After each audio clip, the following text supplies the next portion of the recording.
Welcome to the Junior Golf Podcast, a podcast dedicated to helping parents and juniors navigate through the journey of junior golf.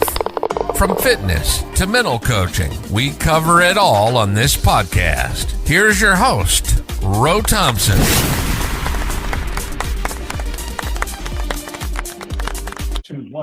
All right, good morning, everybody. Welcome to the Junior Golf Podcast. My name is Ro Thompson. Man, I got a special guest in the building today. Man, we have none other than Victor Bergonzoli of Sports Ed TV. Hey, Victor, how's it going today? Good morning, Ro. Thank you for having me. Very excited. Hey, man, thanks for being on, man. I tell you, we're making some good connection these days. I got my good friend Mark McKinney and Mark and Britt up in the upstate. Man, you know, they had the pleasure of introducing me to you, and man, I just thank you for coming on the podcast this morning. Yes, it's my honor. I look forward to it. Great. Well, listen, before we get into the Sports Ed TV and all the great things that you're doing for sports, tell us a little bit about yourself before we get deep into the podcast. So, as you can hear from my accent, I was not born and raised in the South. I was born in Switzerland, in the French part of Switzerland, and came originally for 6 months, 22 years ago, December of 2000. I was the CEO of a company called Dartfish. Dartfish does video analytics and different tools, and all the Olympic teams are using it. And I came here to this beautiful country, and I moved to Atlanta first, and with my wife, and then we had 2 children born in the U.S. And the 6 months have been now 22 years. So That's who I am. Okay, great. And how old are your children, Victor, now? My boy is 18 and my daughter is 20. Okay, good. And did they play sports growing up? They did. Yes. My son was mainly a lacrosse player. Okay. And my daughter did gymnastics, silk, equestrian, volleyball. I mean, she tried everything, which was great. Beautiful. As I was telling you before, we love Miami. You know, my wife loves South Beach. It's just a beautiful location with a lot of tropical, scenery. So we love Miami, man. Yes. What I love about Miami, you see, this morning I woke up around 4 or 5 o'clock. Right. We went on a long walk. Before starting my day, I take a walk of 4 or 5 miles sometimes. Wow. And I listen to podcasts. Yes. Okay.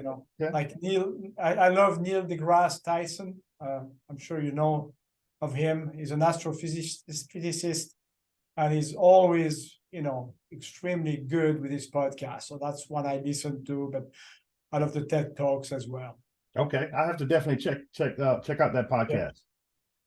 Okay, good. Well, listen, tell us about Sports Ed TV and why you chose to start that company. Sure. So there are 2.5 billion people in the world who play sport.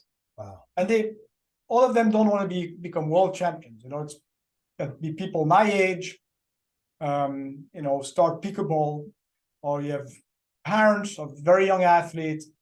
And before Sports Ed TV, what you had is many different places where people had the resources to learn their sport. Right. You may have a golf-specific, video library somewhere, and tennis somewhere else, and then volleyball on the third place. Right. And we looked at that and we said, wow, no one has aggregated everything you need to be better at your sport.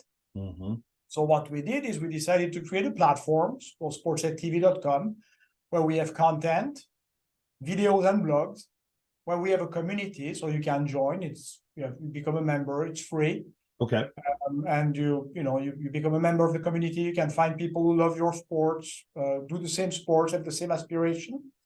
And the third part is a marketplace where you can find products or services or coaches you need for that sport. So I like to say between Nextdoor and LinkedIn, these 2 apps, but for sports. So it's a community of interest around sports. And we have seen a tremendous growth. I mean, we are reaching very soon 1 million social media followers, people from all over the world. Wow. Every country in the world has watched it. That's So it's great. and we want to keep it, accessible, because too many people don't have access to good content. Yes. I remember as a dad, my son started playing lacrosse at 6. Okay. And I remember trying to find, I didn't know anything about lacrosse. I was born in Switzerland. We don't play lacrosse in Switzerland. We play soccer, tennis, and skiing. Yes, tennis. And and I wanted to help him. So what I did is I went to YouTube trying to find the good videos.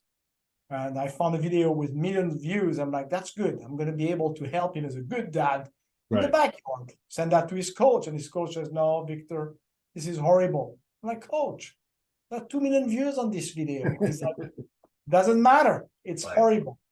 So that's what we want to answer is you go to Sportsnet TV and you find good content filmed by great coaches, people, like we have Tim Hardaway Sr. teaching the crossover. He's a crossover himself. So that's what you want. Good. Yeah, I went to the website and I wanted to see if I could put a plug in for golf. Yes. we need that golf section on the tab. Yes. So we have golf. Yes. And we look forward to working with you on that as well. But the beauty of the golf library is we found a great teacher. He's an amazing guy, and part of our contributors, we have people like Mike Malaska is one of our contributors, one of the top golfers, top pros. So every sport is important. In the end, my goal is to cover everything from archery to every Zumba. sport. Yes, that's huge, and it's and I like the way you're doing it because it's all in one place. Yes, my daughter was playing volleyball. Mm-hmm. Why should I? I love any sports website that help. So we partner with people who have libraries that they are selling. This is great. But if I can go to one place as a parent, find blogs on nutrition, hydration, concussion, I can find videos for volleyball, I can find videos for my golf game or tennis game. Yes. And I can help my son with his basketball skills. It's, not wasting time roaming around and trying to find what I need. Right. Yeah, that's it sounds like my podcast. I've done, fitness, nutrition, mental coaches, parents. That's kind of like what I've done over the past 3 years with my podcast. So you're doing some great things out there. So is there anybody that helped you along this journey that you would like to give a shout out to as far as Sportsnet TV? The entire team. Starting, with Robert, who's our chairman and chief marketing officer, Robert Mazzucchelli. Okay. John Eagleton and him co-founded the company. We have Daisy, Jim, and all the sports directors, Mark Strickland, Jilton, Harvey Newton, Roy Vegley, and, Roberto Borgatti. All these people, have been part of the team. So it's a team effort, and we have a great team in Serbia as well. Sasha Jovicic, who started a lot of digital SEO enterprises when he was very young. So his nickname is the God of SEO. So these are all the people. Really? Yes. Okay. Good. Now listen, so as you said already, you had some experience with sports with your daughter and your son.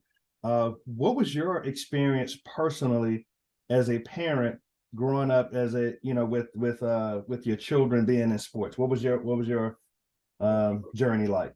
The first experience is I lost my hair. Gotcha. No, it's interesting.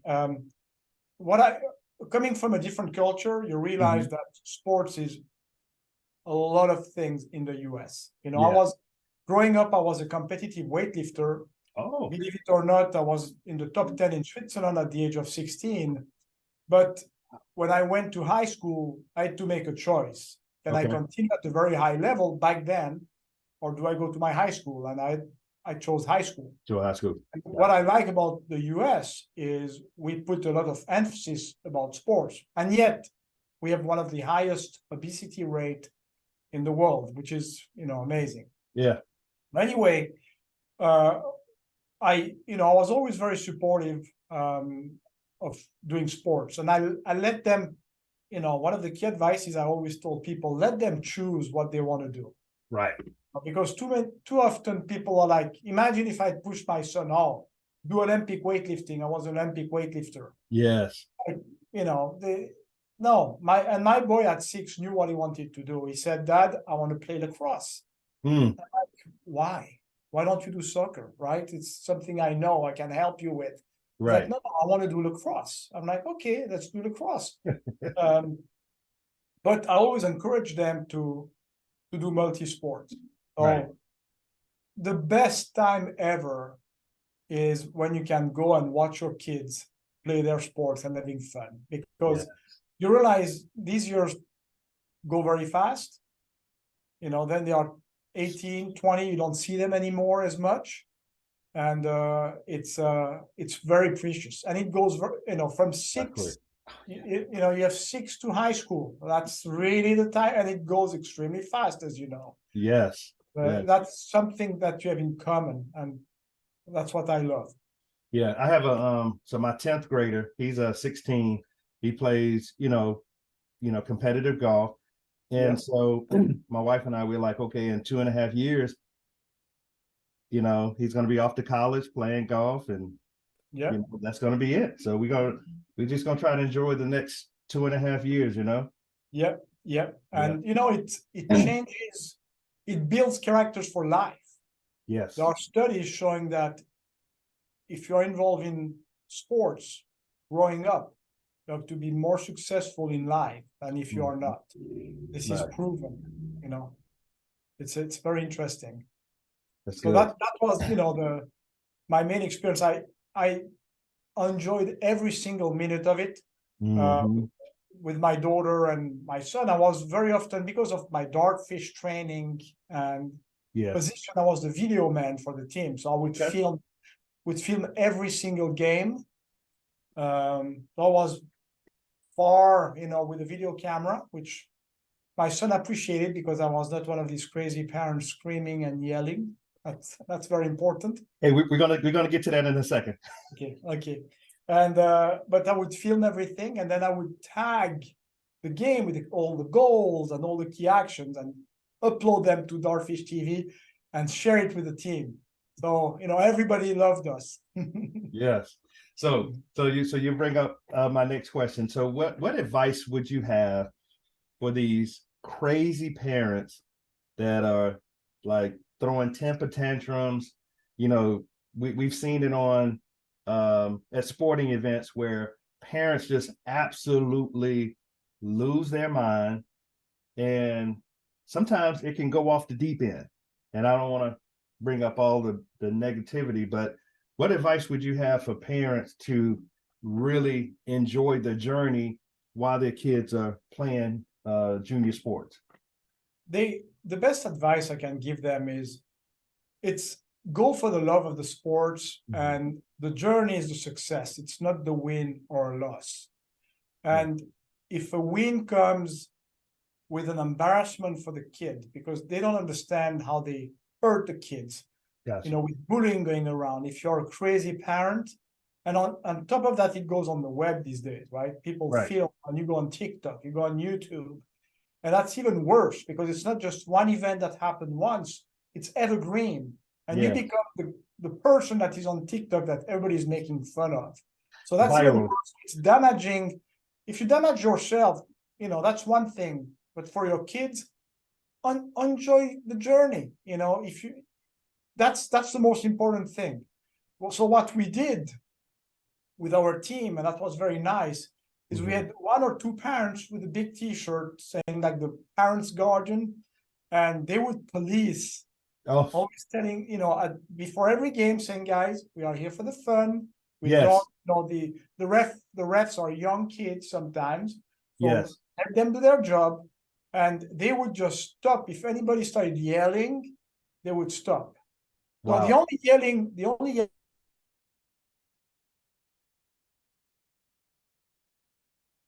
here, Ro? Oh, Yes. Here.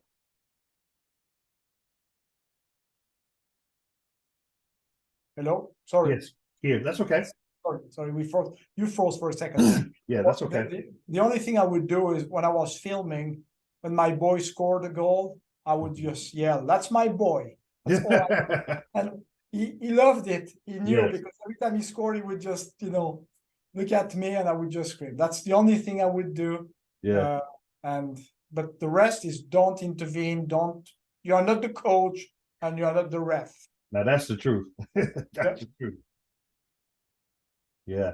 So that's some great advice, man. Because you see a lot of, like I said, you see a lot of parents throwing temper tantrums, and I try to stay when I play, when my son has tournaments, I try to stay about 250 yards down the fairway, because one of the things that my wife said, when my son makes a bad shot, he always looks at me to see what my reaction is going to be. Yeah. And if I'm 250, 300 yards down the fairway, he can't look at me, so. Great. So, People have to emphasize on over efforts, over results, mhm. and I mean, people don't understand when you come back in the car with the kids Mhm. and then you start talking, oh, you should have done this or you should have done that. And Right. no, again, you're not the coach. You're the parent. I know you're supposed to be here to support them. Right. So all I would say is I would never critique his lacrosse skills, by the way, because who was I to? I mean, I didn't know anything about lacrosse. But all I would say is, wow, great efforts today. And if sometimes he had a bad day because he was too lazy, I said, were you tired? What Mhm. happened? That's all I would say. I would be critical of not giving 150% for the team, Right. but I would not judge the rest. I mean, no need. I wanted this experience to be fun and enjoyable. And if you're too critical, then they just leave, they stop, and you have Yeah. only yourself to blame. And one thing that kind of one thing that kind of settled me down a little bit, Victor, is one of the things I realized was that I wasn't as good as my son on the court or course. I wasn't, a lot of parents, they're not as good as their kids on the basketball court. They're not as good as their kids on the football field. So why are we getting upset like we're better than them? Yes. Well, look at crazy NBA fans. Yeah.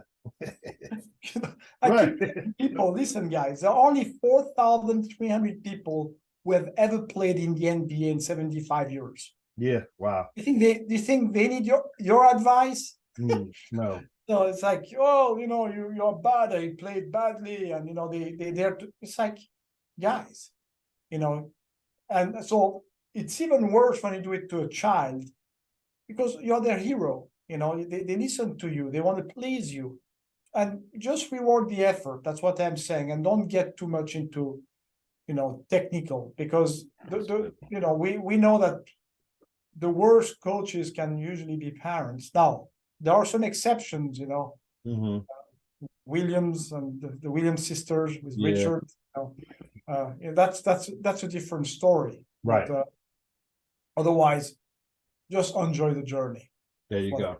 Yeah. So now, Victor, your company mainly focuses on you think parents, the kids, or both, or what's Everybody. everybody? So we want to be a resource to coaches, Gotcha. athletes, Okay, and parents. that's good. So basically, a lot of coaches, come and visit our website and come regularly because they find the resources. I mean, we have great blogs, for them. I mean, we have blogs on concussions, for instance, and what to watch, and nutrition and hydration and techniques. I mean, in tennis, we have hundreds of videos on how to hit your forehand and backhand and how to serve and strategy. So we want to be a resource for everybody, but I know kids as well enjoy it and parents enjoy it as well. So it's really our goal is to serve everyone who wants to be better at sport. And a lot of coaches are people with no experience. especially in the US.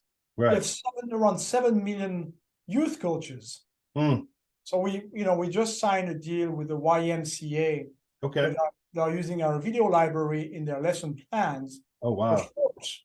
For basketball, we're doing soccer now, and Yeah. later on volleyball.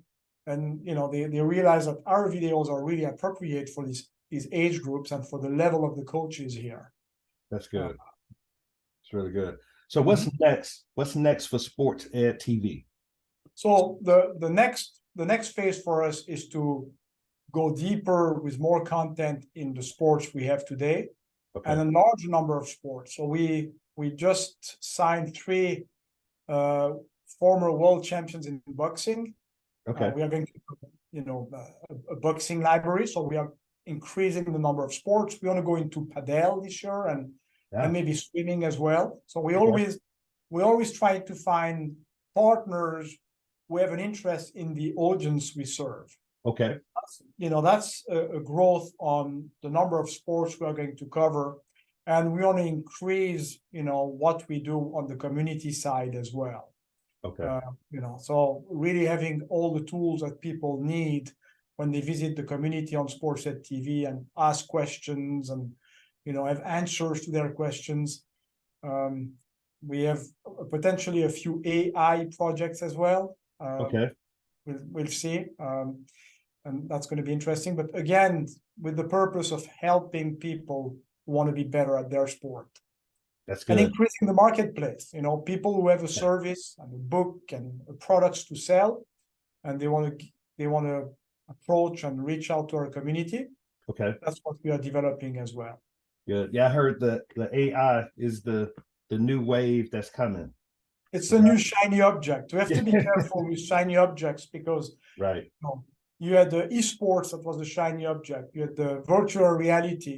You had crypto and NFTs, and they come and they go very fast. Right. So what I've learned in 25 years of in technology and sports technology is take the shiny objects, try to understand how they can help you, but don't just run with it because you see the bandwagon just leaving and I need to jump on it because then so we have one mission. It's to help people improve at sport, and whatever exists is being developed to help us with our mission we'll use. Otherwise we are not going to change course just because there's a new thing coming into town.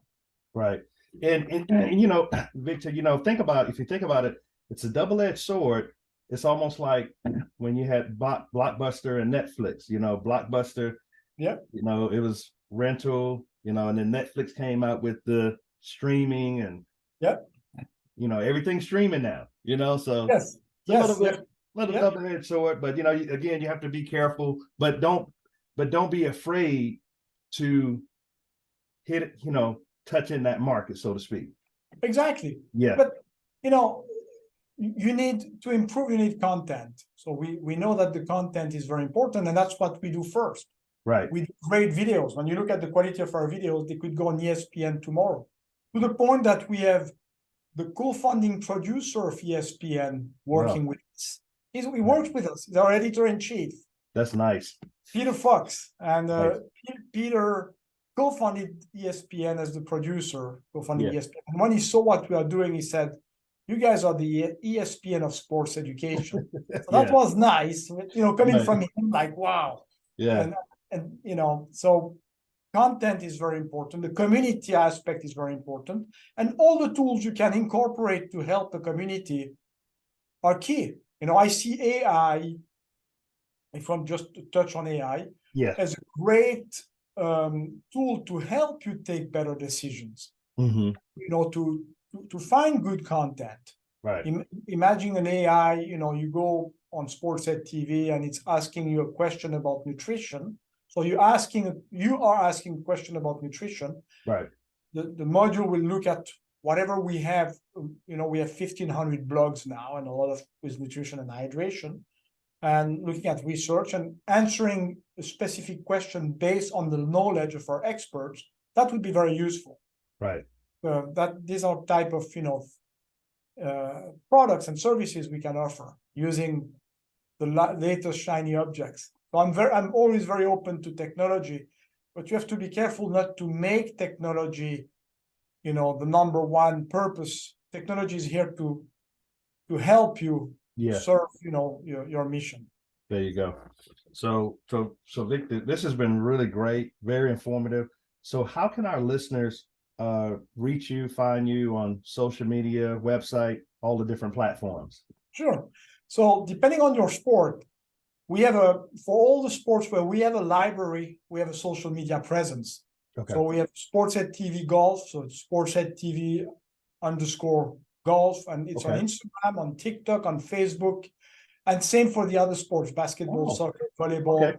So every sport has a social media presence, because if you're interested in volleyball, you want to see volleyball content. So what we did is we didn't mix all the sports into one community. That's good. And you can go on sportsettv.com, of course, and start. And you sign up, you become a member. It's free to get started. Okay. When you become a member, you have access to all the videos for free, and that's important to us. Yes, too many kids don't have access to good coaching, and we wanted to give back to the community. That's very important. That's really good. That's really good, Victor. You have some options for the kids, and you have a lot of free content. Now, do you have any like bonus memberships, or you have any? Yes. So talk a little bit about that.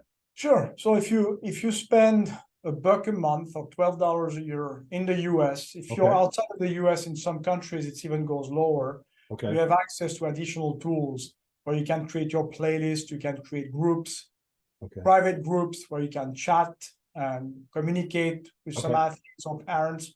That comes with a bonus as well. That's good. That's good. We have some people who just decide to subscribe to help support the cause. So we have seen that. We have a $99 lifetime membership, and I've seen people just signing and sending us a message saying, "What you do is great. Yeah, it's just wanted to sign to have a lifetime membership because I want to support you." So that's good. Because we are donating a lot of memberships, to friends and family and foundations. So that's important. Again, nobody should suffer because they don't have money and play sport, and access to good coaching is tough, as we know. So we want to help everyone. That's good. That's good, Victor. And so, Victor, as we close out, anything you want to leave our listeners as it relates to golf, sports, any final parting shots you want to make? Yeah, as I said before, enjoy the journey. Yeah. Don't specialize too much into one sport. Okay. Too many people take young kids and they're like, okay, he's going to be a football player, and that's all he's going to do, or baseball player. Right.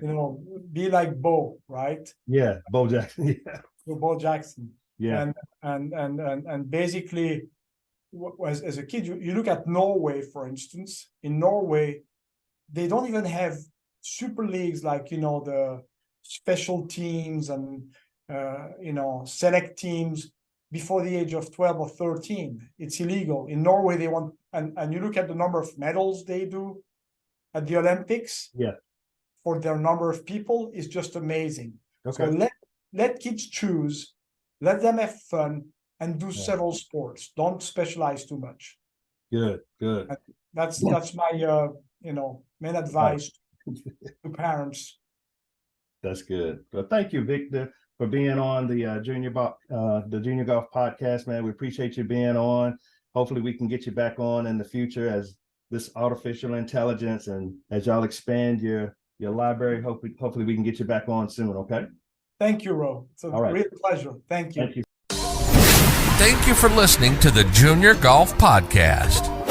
You can follow us on Facebook, YouTube, Instagram, and TikTok.